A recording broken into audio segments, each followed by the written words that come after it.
Hi అండి. ఎప్పుడైనా evening టైంలో పుల్లగా స్నాక్ తినాలనిపిస్తే ఇలా సింపుల్‌గా ట్రై చేయండి. టేస్ట్ మాత్రం చాలా బావుంటుందండి. ఫస్ట్ ఒక కప్పు సగ్గుబియ్యం తీసుకోండి. 2 సార్లు వాష్ చేసుకున్న తర్వాత 2 కప్పుల నీళ్లు పోసి ఒక గంట సేపు నానబెట్టండి.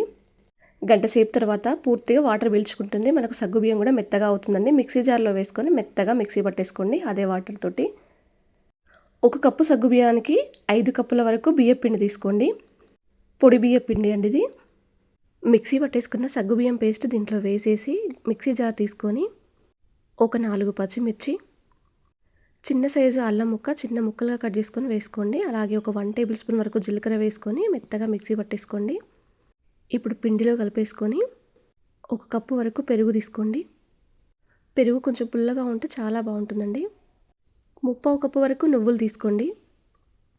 రుచికి సరిపడినంత ఉప్పు, ఒక 1 టేబుల్ స్పూన్ వరకు కారం, ఒక అర చెక్క నిమ్మ చెక్క కూడా పిండేసుకోండి. పుల్లగా చాలా బాగుంటుందండి. మనం జంతికలకైతే ఎలా పిండి కలిపేసుకుంటామో అలాగే కొద్దిగా వాటర్ కలిపేసుకుంటూ పిండి కలిపేసి పెట్టేసుకోండి.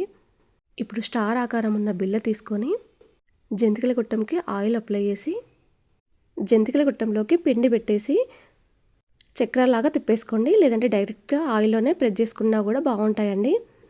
కాకపోతే ఆయిల్ అనేది వేడిగా ఉన్నప్పుడు వేసుకోవాలండి. 2 వైపులా కాల్చేసుకోండి. అంతేనండి, చల్ల మురుకులు అనేది తయారైపోతాయండి. ఇవి డబ్బాలో నిల్వ చేసుకుంటే ఒక నెల రోజుల వరకు నిల్వ ఉంటాయండి. మీకు ఈ మురుకులు తెలుసుంటే కామెంట్ బాక్స్లో పింగ్ చేయండి.